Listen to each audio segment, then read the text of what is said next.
Përshëndetje miq të emisionit ton.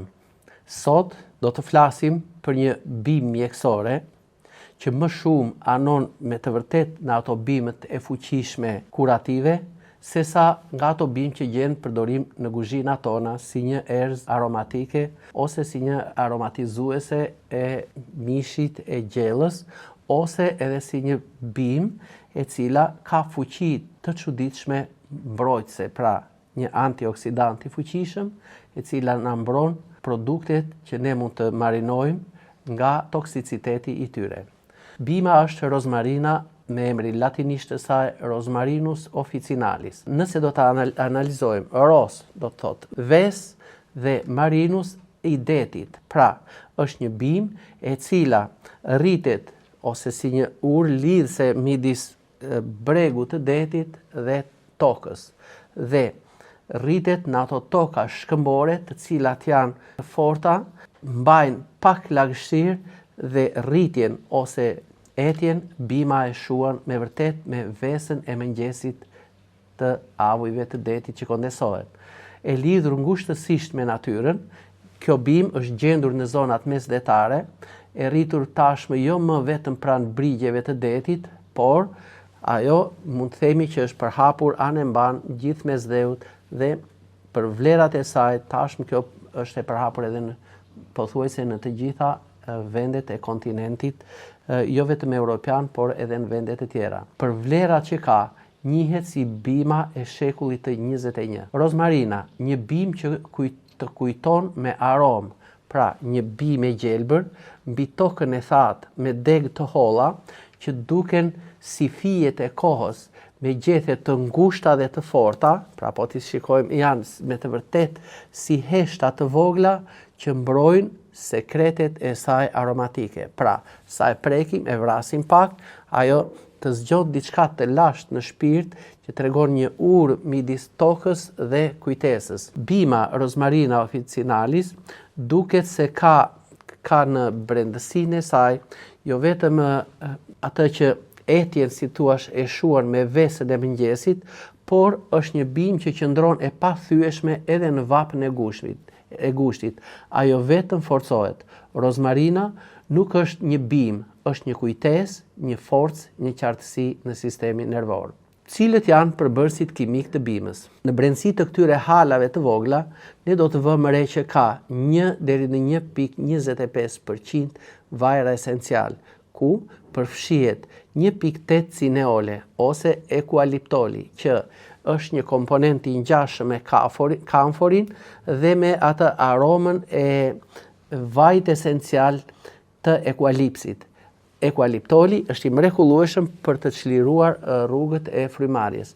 Alfa-pineni na ngjan një aromë me pishën, me veti antiinflamatore dhe bronkodilatator. Kamfori, një aromë karakteristike e cila lehtëson dhimbjet e kockave të kyçeve të gjunjëve e kështu me radhë. Ka verbenonet, një aromë e këndshme, por edhe me veti të fuqishme terapeutike. Komponimet fenolike, të cilat zën 3 deri në 4%, ku vendin e parë e zë acidi rozmarinik, nga ka marrë edhe emrin, por ky acid është me veti të fuqishme antioksiduese dhe antiinflamatore. Është një antimikrobik i fuqishëm. Përdoret si acidi rozmarinik si mbrojtës i produkteve, si një konservant tamam për të mbrojtur produktet ushqimore. Acidi tjetër, acidi karnozik, antioksidues dhe mbrojtës kundër stresit oksidativ. Pra, kjo bima e shekullit ka një rol të rëndësishëm në forcimin e kujtesës, në aktivizimin e mirë të proceseve nervore, të nxitjes dhe të frenimit dhe njëkohësisht një çlodhës.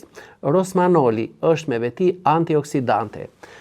Le të ecim në thellësi të këtyre halave, gjendet karnosoli, i cili ka një efekt antikancerogen në organizmin e njeriut dhe është antioksidues, antiinflamator. Flavonoidet, ku vendin e parë do ta zër diosmin, një antiinflamator dhe vazoprotektiv.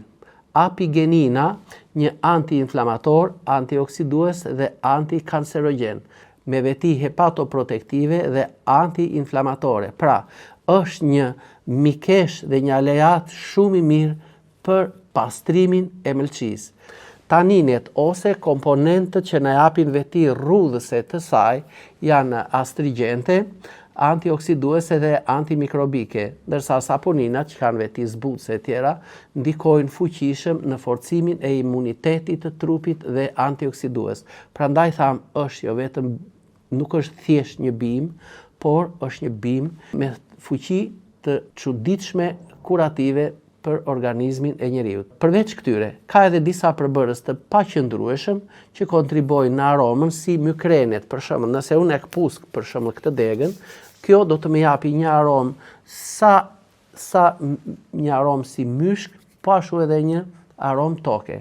Ndërsa limonenet janë, si thuash, komponent që lehtësisht mund të avullojnë, por na japin një shije sikur jemi me të vërtet sa në një pyll me pisha, po aq edhe në një pyll në një platancion me agrume.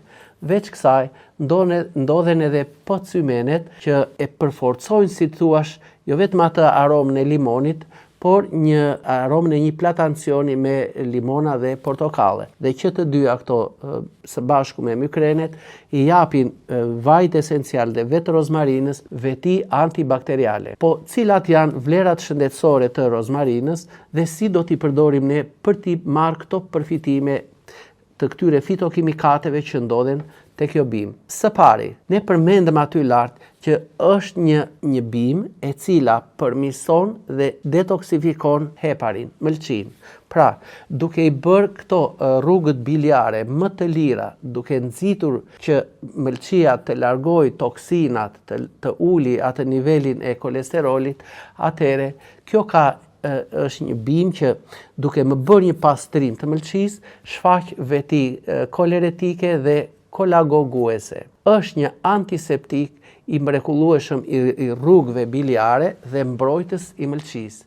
Pra, mund të themi është ndër vetit më të para bima e rozmarinës për pastrimin e mëlçisë. Një bimë e cila lehtëson tretjen e ushqimeve, pra duke u rritur, duke u përmirësuar cilësia e bilës, duke shkuar kjo në zorët e holla dhe në zorën e trash, natyrshëm do të ndodhi procesi më i mirë i tretjes dhe duke ulur njëkohësisht edhe fryrjen e barkut dhe të zorëve. Është kundra spazmave në zorët e trash dhe në zorët e holla. Duke përmirësuar funksionin e mëlçisë, ul njëkohësisht edhe steatozën e mëlçisë të shkaktuar ndoshta nga grumbullimi dhe depozitimi në qelizat e hepatociteve të pllakëzave yndyrore. Kundërshton të gjitha format e enjtjes në bark, siç është për shembull karminatiti, lehtëson frymëmarrjen dhe eliminon këlbazën nga mushkrit. Pra, po vutëre ndër të parat që unë përmenda, ishte përmbajtja e atij përbërësit të ekualiptolit që gjendet në brendësi të këtyre halave të vogla. Bima e kujtesës dhe mendjes së freskët. Po pse mund ta themi këtë gjë? Po duke ditur që në halat e degëzave të rozmarinës ndodhen ato fitokimikate që unë përmenda, ndodhet kompleksi i vitaminës B1, B2, B3, B6 dhe folatet B9, këto janë të mrekullueshme për qetësimin e sistemit nervor, për nxitjen e veprimtarisë së tij dhe për ta ruajtur të freskët mendjen. Jo vetëm vaji esencial i rozmarinës, por edhe përbërësit e tjerë fitokimikate stimulojnë funksionet e trurit. Rozmarina njihet si bima që ruan kujtimet dhe mban mendjen e kthjellët. Le të kujtojmë një rast. Të ulur në një kafe, unë vura re që një nga miqtë në tavolinë e zuri gjumi. Atëre e quam nga gjumi dhe i thash, të ndodh shpesh kjo? Ylli tha, nuk mundem që të ha dot bukë, tha, sa ulem tavolinë për të ngrënë bukë, tha, më zë gjumi. Më lënë, tha, 15-20 minuta dhe pastaj me zor, tha, mund të konsumoj vaktin duke bërë gjumë 2-3 pauza në çdo vakt buke. Miri, thash, ec me mua.